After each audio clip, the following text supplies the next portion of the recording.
घरोघरी मातीच्या चुली या मालिकेचा आजचा म्हणजे 7 नोव्हेंबरचा भाग तुम्ही ऐकत आहात प्रेक्षकांनो. आणि आजचा भाग त्यांनी खूपच छान आणि रंजक दाखवलाय बरं का. शेवटपर्यंत बघत राहा. सुरुवातीला आपण बघतोय हा माणूस आहे ज्याने या ऋषिकेशला हे घर दिलंय म्हणजे भाड्याने. आता तो ते घर उघडतो आणि सांगतो त्याला, बघा दादा खूप छान घर आहे, पूर्ण मुळशीमध्ये तुम्हाला असं घर सापडणार नाही कुठेच वगैरे वगैरे, असं कौतुक करत असतो घराचं. पण आता घर उघडल्यानंतर त्या घराची अवस्था अतिशय दयनीय असते. पण फर्निचर सहित मिळालंय बरं का यांना घर, हे मात्र बरं आहे. ओवीला तर टेन्शनच आलंय त्या घराची अवस्था बघून. आता मात्र हा चिडतो ऋषिकेश आणि म्हणतो, हे काय तुम्ही तर म्हणालात की घर साफ करून देणार म्हणून. आता तो माणूस म्हणतो, अहो सॉरी दादा, माणसं बोलवली होती मी, पण दिवाळी असल्यामुळे ती माणसं आली नाही हो. आणि आधीचे भाडेकरू बघा ना, घर तसंच टाकून गेलेत. आता हा चिडतो ऋषिकेश आणि म्हणतो, तुम्हाला काही कळतं का, हा माझा प्रॉब्लेम आहे का? जानकी त्याचा हात दाबते आणि म्हणते, चालेल आम्हाला, घर छान आहे तुमचं, आम्ही घेऊ साफसफाई करून. मग आता तो माणूस म्हणतो, ठीक आहे चालेल, तर मग मी चहा प्यायला थांबलो असतो, पण आता मला वेळ नाहीये. बळजबरी चहा प्यायला थांबलो असतो म्हणतोय हा. असो तर आता ही घ्या चाबी आणि हे घर तुमचं. हो वहिनी, घर छान ठेवा बरं का तुम्ही, असं सल्ला देऊन तो निघून जातो. आता जानकी त्या घराची अवस्था बघते. खरं तर तिला टेन्शन आलंय आता आवरासावरीचं, पण जानकीसाठी कामं म्हणजे काय, चुटकी की बात है. आता हा ऋषिकेश म्हणतो, अगं जानकी सॉरी ग, मला असं वाटलं होतं की घरात आल्या आल्या पहिला प्रश्न मी तुला विचारेल की घर कसं वाटलं, पण आता ही अवस्था बघून माझा मूडच गेला ग हे विचारायचा. तर आता ही जानकी म्हणते, अहो एवढं काय टेन्शन घेताय तुम्ही, घर किती छान आहे. अहो ऋषिकेश, आपण नवीन घरात आहोत, आपण आपल्या घरात आहोत, ही फिलिंग किती बेस्ट आहे. हे घर किती मोठं आहे, ऐस पैस आहे, हे तर बघा ना तुम्ही. आणि दिवाळीची साफसफाई करतोय आपण, असं समजूयात ना. ओवी, आवडलं ना तुला घर? ओवी म्हणते, हो आवडलं मला. आता जानकी म्हणते, हे बघा ऋषिकेश, मला न कपडा हवाय, लादी पुसायला झाडू आणि लिक्विड द्याल का आणून? ऋषिकेश म्हणतो, हो आणून देतो मी तुला. ओवी म्हणते, चला तर मग आपण आता हे मिशन चालू करूया, मिशन घरची साफसफाई. आणि आता हे तिघे जण हातात हात घेतात आणि आता घराची साफसफाई करायला जुंपतात. तर आता बघा प्रेक्षकांनो, आता पुढचा सीन खूपच इंटरेस्टिंग बघणार आहात तुम्ही.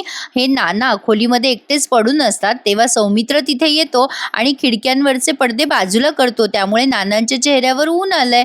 ते डोळ्यावरती हात ठेवून ऊन झाकायचा प्रयत्न करतायत. मग आता सौमित्र म्हणतो, गुड मॉर्निंग नाना, तुम्हाला जागं करायला आलोय मी. काय झालं, हे ऊन जास्ती पडतंय का तुमच्या डोळ्यावर? पडदे बाजूला केल्यामुळे काही त्रास होतोय का तुम्हाला? नाना आता काही बोलतच नाहीत. पण आता सौमित्र म्हणतो, नाना अहो तुमचे डोळे उघडायला आलोय मी.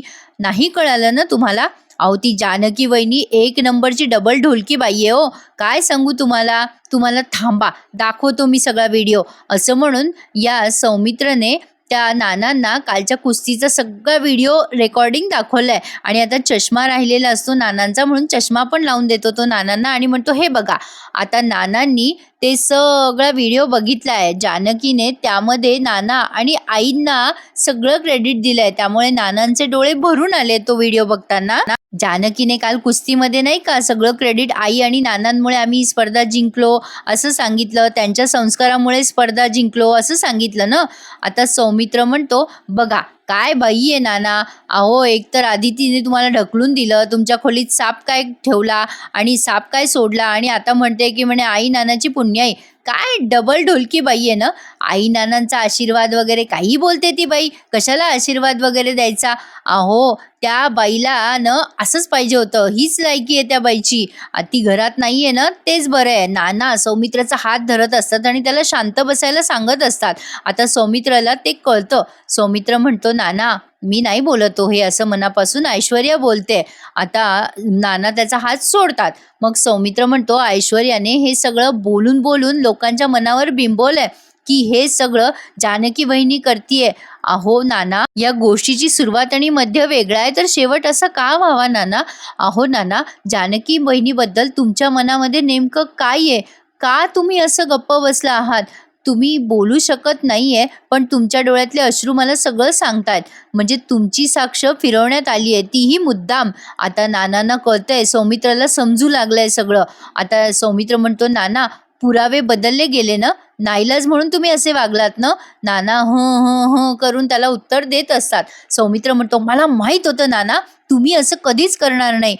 ज्या ऋषिकेश दादाने कंपनी सांभाळली, कंपनी मोठी केली, त्याच्या नावाने तुम्ही फक्त देवारा केला असं होऊच शकत नाही. आता नाना ओ ओ ओ असं म्हणत असतात आणि नानांना आठवतंय ते सगळं, की ऐश्वर्याने ओवीला मारायसाठी ब्लॅकमेल केलं आणि नानांकडनं ती कबुली घेतली. सौमित्र म्हणतो, नाना जो खरा गुन्हेगार आहे ना, त्याच्याकडे एकदा बोट दाखवा, मी सगळं बघून घेईल पुढचं. आता सौमित्र त्यांना सांगत असतो, पण नानांना सगळं आठवतंय. नाना काहीतरी सांगायचा प्रयत्न करताय सौमित्रला. सौमित्र म्हणतो, काय झालं नाना? नाना बोला ना. आता सौमित्र पुढे म्हणतो, नाना जानकी वहिनीने काही केलेलं नाहीये, तिला या घरात परत आणायला हवं की नाही? जानकी वहिनीसाठी हे घर देव्हाऱ्यापेक्षा कमी नाहीये हो. आता बघा प्रेक्षकांनो, नानांनी देव्हाऱ्यामध्ये कसला तरी कागद ठेवलाय. आय गेस ते नानांचं मृत्यूपत्र असावं. आता नानांना ते आठवतं की देव्हाऱ्यामध्ये एक महत्वाची गोष्ट आहे जी ऋषिकेश जानकीपर्यंत पोहोचायला हवी, असं ते मनातल्या मनात बोलायला लागतात. आता हा सौमित्रला सांगतात ते आणि सौमित्रला ते कळतं, हे विशेष. नाना मनातल्या मनात विचार करतात, देवाऱ्यातली ती गोष्ट कोणापर्यंत पोहोचायला नको, फक्त जानकी ऋषिकेशलाच पोहोचायला हवी. आता नाना दुसरा हात उचलतात आणि ते ते म्हणत असतात. आता या सौमित्राला कळत नाही, देव देव देव देवाला नमस्कार का नाना? घर घर असं खुणवतात सौमित्रला. आता सौमित्र म्हणतो, देवघर देवघर म्हणतात का नाना तुम्ही? हा आलं लक्षात माझ्या, काय देवघराचं नाना? आता ते मोबाईलकडे हात दाखवतात आणि ऋषिकेशला म्हणतात की सॉरी सौमित्राला म्हणतात की देव देव. आता या सौमित्राला कळतं ऋषिकेश दादा का नाना? मग आता ते म्हणतात ह देवघर ऋषिकेश दादाला द्यायचं का? नाना म्हणतात ह आणि सौमित्र म्हणतो, हो कळलं मला नाना, आपण दोघं जण एका टीम मध्ये आहोत. आणि सौमित्र आता नानांना खात्री देतो. नानांना तो म्हणतो, नाना मी तुम्हाला वचन देतो की ते देवघर आपल्या ऋषिकेश दादापर्यंत मी नक्की पोहोचवेल. असं म्हणून आता या सौमित्राने वचन दिलंय नानांना आणि नानांच्या डोळ्यांमध्ये अश्रू आलेत. आता बघा प्रेक्षकांनो, म्हणजे नानांना माहिती आहे की आपले ऋषिकेश जानकी कुठल्याही परिस्थितीमध्ये तरुण निघतील, पण त्यांना जे काही साध्य करायचे ते खूप छान पद्धतीने ते साध्य करतात. आता बघत राहा काय काय घडलंय. तर आता इथून पुढचा सीन आहे ना प्रेक्षकांनो, या ऋषिकेश आणि जानकीची साफसफाई दाखवली आहे त्यांनी. साफसफाई करताना हे दोघे जण असे रोमॅन्टिक होऊन साफसफाई करत असतात. ओवी म्हणते, काय चाललंय तुमच्या दोघांचं, चला खाली उतरून साफसफाईला मदत करा मला. आणि आता इथे त्यांनी या मालिकेचं शीर्षक गीत ऐकवलंय आपल्याला आणि ते शीर्षक गीत ऐकवताना यांनी त्या घराची साफसफाई केली असं दाखवलंय. आता पुढचा सीन जबरदस्त आहे बरं का. सौमित्र अवंतिकाला गुड मॉर्निंग म्हणतो आणि म्हणतो, कॉफी छान केली आहेस तू. अवंतिका म्हणते, जानकी वहिनींनी शिकवली ना अगदी तशीच केली आहे रे, पण त्यांच्या हातची चव कशी आणू मी? सौमित्र तिच्या डोक्यावर हात ठेवतो आणि म्हणतो, अगं आईला दिलीस का कॉफी? मग आता ही म्हणते की आई न बाहेर अंगणामध्ये आहेत. सौमित्र म्हणतो, बरं चल आपण अंगणातच जाऊयात. आता इकडे या सुमित्राताई म्हणतात की गुलाब, अरे काय रे ही बागेची अवस्था? अरे हल्ली ऊन खूप वाढलंय रे, पाणी वगैरे देत जा घराला, या झाडांना पाणी दे, नाहीतर मग तेवढ्याच सौमित्र येतो बाहेर आणि म्हणतो, काय झालं, काय प्रॉब्लेम आहे? मग आता या सुमित्राताई म्हणतात, अरे बघ ना तुळस सगळी सुकून गेली रे. सौमित्र म्हणतो, कीड लागली वाटतं. मग आता सुमित्राताई म्हणतात, नाही रे, अरे तुळस सुकली रे, कीड वगैरे नाही लागलीये, सुकूनच गेलीये. सौमित्र सुमित्राबाईंना टोमणा मारत म्हणतो, खरंय गाई तुझं, कीड तर बाकीच्यांना लागलीये ना. अवंतिका म्हणते, गुलाब काका मलमल घ्या किंवा एखादं कॉटनचं कापड घ्या आणि पाण्यात गच्च भरून तुळशीच्या मुळाशी ठेवा, म्हणजे तुळशीमध्ये ओलावा राहील. 2-3दा पाणी शिंपडलं की ओलावा कायम राहतो. सौमित्र म्हणतो, तुझं अगदी बरोबर आहे अवंतिका, हा ओलावाच गायब झालाय ग, म्हणून तर तुळशीने मान टाकली आहे. तुला माहितीये हा ओलावा कसा परत येईल? आजवर तुळशीला जी पाणी घालत होती ना, तिला मानाने परत आणा, तिच्याकडून तुळशीला पाणी घालून घ्या, मगच ती तुळस फुलेल फळेल. आता सुमित्राताई म्हणतात, अरे सौमित्र काय बोलतोयस तू? सौमित्र सुमित्राताईंना म्हणतो, अगं आई, झाडांना पाना फुलांना पण कळतंय ग काय बरोबर आहे आणि काय नाही ते, पण तुलाच कसं काय कळत नाही, याचं फार वाईट वाटतं मला. आता या सुमित्राताई आतमध्ये जात असतात तेव्हा सौमित्र त्यांना आडवा जातो आणि म्हणतो की काय झालं ग आई? सुमित्राताई म्हणतात, नाही काही नाही, कधी कधी असं वाटतं की मी झाड असते ना तर बरं झालं असतं, मला निर्णयाची जबाबदारी घ्यावीच लागली नसती ना. सौमित्र म्हणतो, आई मला काही बोलायचं नाहीये या विषयावर आता तुझ्याशी. मग आता अवंतिका म्हणते, चला गुलाब काका आपण कपडा आणायला जाऊयात. अवंतिका मुद्दाम तिथून निघून जाते.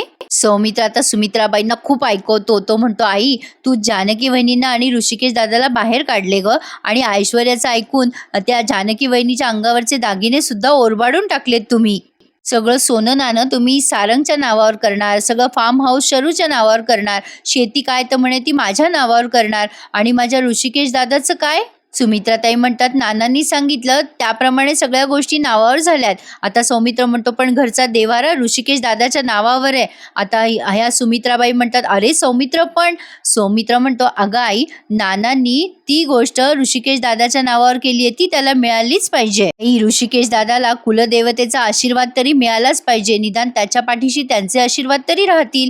असा टोमणा मारून तो आतमध्ये जातो आता देवघर हलवायला. सुमित्राबाईंना येतं टेन्शन. आता त्या काय अट घालतात ना ते बघत राहा प्रेक्षकांनो पुढे. आता इकडे जानकी, ऋषिकेश आणि ओवी तिघांनी मिळून घर असं मस्त साफ चकाचक करून टाकलेलं आहे. जानकीने पलंग वगैरे छान लावलाय, सगळं सफाई केली आहे, फरशा पुसून घेतल्यात, आणि इथे त्यांनी पुन्हा एकदा त्या मातीच्या चुली गाणं आहे ना त्याचं सगळं गाणं लावलंय, इथे ऐकवलंय आपल्याला. भांडे पालथे घालते ही जानकी, ऋषिकेश कपड्यांच्या घड्या घालतोय. तिघांनी मिळून मस्त घर सजवलंय, अगदी टुमदार दिसतंय बरं का, खूपच सुंदर. आता ऋषिकेश थकलेला असतो आणि आता तिथे पलंगावर पडत असतो, पण जानकी त्याला म्हणत असते, आवर झोपू नका, आता थोडंच काम राहिलंय. ओवीने तिच्या हाताने पाटी सजवली आहे आणि आता रणदिवे परिवार असं तिने लिहिलेलं आहे, आणि ती पाटी ओवी लावत असते, तिला लावता येत नसतं. तेव्हा ह्या जानकी ऋषिकेशच्या लक्षात येतं आणि आता दोघे मिळून म्हणजे तिघे मिळून ती पाटी लावतात, असं छान दाखवलंय त्यांनी. तर अशा पद्धतीने ऋषिकेश आणि जानकीचा हा नव्या घरामधला संसार आपल्याला बघायला मिळणार आहे. पण त्यामध्ये पण आता खूप अडचणी दाखवतील ते. आता बघा हा प्रेक्षकांनो, सौमित्र गेलाय सगळे देवघरातले देव उचलायला. सुमित्राताई म्हणतात, थांब जरा सौमित्र. सौमित्र म्हणतो, काय झालं आई, आता कशाला फाटे फोडतीयस, देवघर द्यायचं ठरलंय ना आपलं, म्हणजे आता विनाकारण मध्ये बोलू नकोस. आता सुमित्राताई म्हणतात त्या सौमित्रला, फाटे नाही फोडते सौमित्र, पण जुन्याचं काय करायचं ते ठरवायला हवं. सौमित्र म्हणतो, आई काय बोलतेस तू, कळतंय का तुला? सुमित्राबाई म्हणतात, हे बघ फक्त देवारा द्यायचं ठरलंय सौमित्र, देव वगैरे मी जाऊ देणार नाही या घराच्या बाहेर. सौमित्र म्हणतो, अगं आई काय बोलतेस तू, व्हीलमध्ये जसं ठरलं तसंच द्यायचंय ना. मग आता सुमित्राबाई म्हणतात, हे बघ सौमित्र, देव द्या असं त्या व्हीलमध्ये लिहिलेलं नाहीये. सौमित्र म्हणतो, अगं आई मग काय फक्त देवारा द्यायचा? मग या सुमित्राताई म्हणतात, अरे बाबा व्हीलमध्ये जर शर्ट द्या असं म्हणलेलं असेल तर का माणसासकट देत असतं का तो शर्ट? नाही ना. हे बघ मी पण वकिलाची आई आहे, मला पण युक्तिवाद करता येतो सौमित्र. त्या व्हीलमध्ये काय लिहिलंय, देवारा द्या, फक्त देवारा दिला जाईल. आणि देव म्हणजे काय ऋषिकेशची खाजगी मालमत्ता नाहीये, खरं तर आपल्यापैकी कुणाचीच नाहीये, कारण हे सगळे देव माझे पिढीजात आहेत. अरे हे प्रभू श्रीरामाची मूर्ती आहे ना, ती आपली कधीची मूर्ती आहे. इथे देवीचा टाक आहे, माझ्या माहेरचा बाळकृष्ण इथे, आणि रणदिव्यांचा असा पिढीचा टाक आहे तिथे. मी हे सगळं देऊ देणार नाही, घराच्या बाहेर नाही जाऊ देणार मी. अन्नपूर्ण आहे तिथे पिढीजात आपली, हे सगळं घराच्या बाहेर जाऊ द्यायचं नाहीये सौमित्र. जाईल तर फक्त देव्हारा, देव जाणार नाहीत, मी जिवंत असेपर्यंत आणि मेल्यावरही नाही. सौमित्र म्हणतो, काही गरज नाहीये तुला मरणाच्या गोष्टी करायची. सुमित्राताई आता देवाला नमस्कार करून घेतात. सौमित्र म्हणतो, अगं देव तर आहेच, पण देवत्व कुठून आणशील ग, आणि ते तुझ्या तोंडीही निघून गेले ते दिसतच आहे. आता सुमित्राबाई म्हणतात, सौमित्र देव घराबाहेर काढू नको हा. सौमित्र म्हणतो, नाही नेत तुझे देव घराच्या बाहेर, पण देवाला मात्र मी नेणारच. आता त्यांनी त्या बाजूच्या पाटावर देवाला ठेवलंय प्रेक्षकांनो, एक एक देव त्याने तिथे स्थापन केलेत. देवाला नमस्कार करतो आणि म्हणतो, देवा वेळेआधीच हा सगळा अनर्थ टाळ रे बाबा, हे सगळं तुझ्या हातात आहे, जानकी वहिनीच्या हातूनच पूजा करून घ्या. आता असं म्हणून त्याने एक एक देव पाटावर ठेवलेत आणि तो देवारा हलवला एकदाचा. आता तो विचार करतो की कसं न्यायचं हे देवघर, पण त्यांनी ते आता ती पेटी दाखवली आहे देवघराच्या बाजूची, जिथे नानांनी काहीतरी महत्त्वाचं ठेवलंय. आता इथे बघा प्रेक्षकांनो, या आजीबाईची फजिती. या आजीबाई ऐश्वर्याच्या खोलीत आल्या आणि काहीतरी बोलत असतात, पण ऐश्वर्याच्या कानात असतात हेडफोन. ती मस्तपैकी गाण्यांचा आनंद लुटत असते. आजीबाई येतात आणि तिचे हेडफोन बाजूला काढतात आणि म्हणतात, गुंडी ए गुंडी, अगं काय करते तू? अगं गुंडे, गाणं ऐकत बसू नको, तिकडे तो सौमित्र सौमित्र ऋषिकेश जानकीच्या तालावर नाचतोय नाचतोय तो. आता ही ऐश्वर्या म्हणते, सकाळी सकाळी काय कटकट करता हो आजी. आता या आजी म्हणते, ए गुंडे, मी कटकट नाही करत आहे, तुझी भाषा सुधार. तुझ्या या अशा बोलण्यामुळे सुमित्रा नाराज झाली आहे तुझ्यावर, कळतं का तुला काही. असंच जर करत राहिलीस तर तुझ्या हातातनं सगळं निष्ठून जाईल बरं का. आणि जानकीच्या हातामध्ये सगळ्या गोष्टी येतील, कळलं का. आता ही लगेच ऐश्वर्या म्हणते, काय उखाडणार आहे ती जानकी माझं आणि मिळवेल काय ती. हे बघा, तिच्या नावाने ना फक्त 1,00,000 रुपये, म्हणजे तिच्या नवऱ्याने 1,00,000 रुपये कमवले. एवढा काही तीर नाही मारलाय त्याने. गरिबीतच जगणार ते आणि गरिबीतच मरणार. आणि 1,00,000 रुपये घेऊन असं काय करणार आहे ते असे संपणार आहे. त्यांचे 1,00,000 रुपये संपले की काय देवदेवच करत बसणार आहेत ते. मग आता लगेच आजीबाई म्हणतात, करणारच आहेत ते देवदेव, करणारेच आहेत हो. अगं सौमित्रने गोडगोड बोलून देवारा पोहोचवलाय ऋषिकेशकडे, नेला तो देवारा. मग आता ऐश्वर्या म्हणते, नेऊ द्या ना. तसंही तो देवारा त्या ऋषिकेशच्या नावाने केला होता नानांनी. नेऊ द्या, काही फरक पडत नाही. आता आजी म्हणतात, तू जर अशी बेसावध राहिलीस ना तर हळूहळू सौमित्र एक एक गोष्ट जानकीच्या हातामध्ये देईल. आणि आता तर मी ऐकलंय की त्या दोघांनी नवीन घर सुद्धा घेतलंय, तसं भाड्याचंच आहे हो. पण आपण जर बेसावध राहिलो तर तो स्वतःचंही घर घेईल उद्या. मग आता ऐश्वर्या म्हणते, नका टेन्शन घेऊ आजी, ते कुठेही गेले तरी मी काही त्यांना सुखाने जगू देणार नाहीये.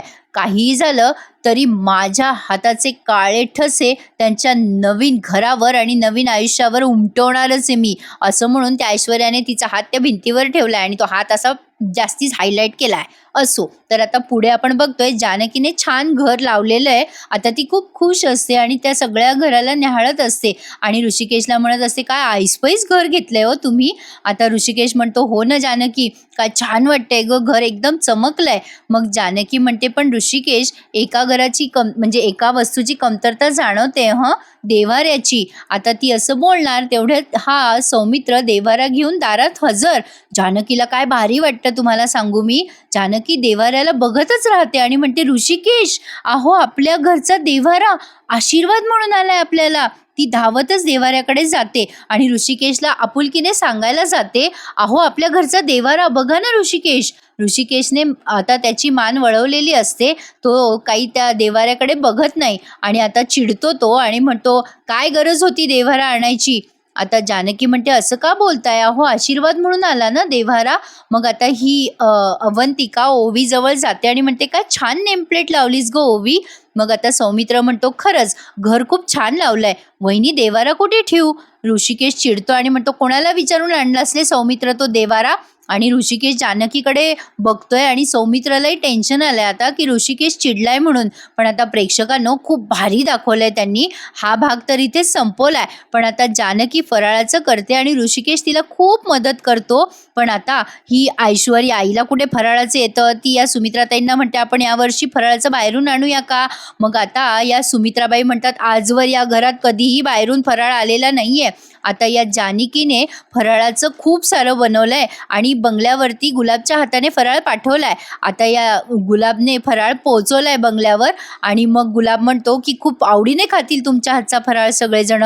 सारंग पहिली चकली खातो आणि म्हणतो, काय छान चकल्या बनल्यात, असं वाटतंय जानकी वहिनीनेच केल्यात. मग आता लगेच लक्षात येतं या सुमित्राबाईंच्या आणि त्या म्हणतात, जानकीने पाठवलाय ना हा फराळ. सौमित्राच्या लक्षात येतं ते की हा फराळ जानकी वहिनीने केलाय, पण गुलाबला जतावलेलं असतं जानकीने की सांगू नकोस हा फराळ मी केलाय.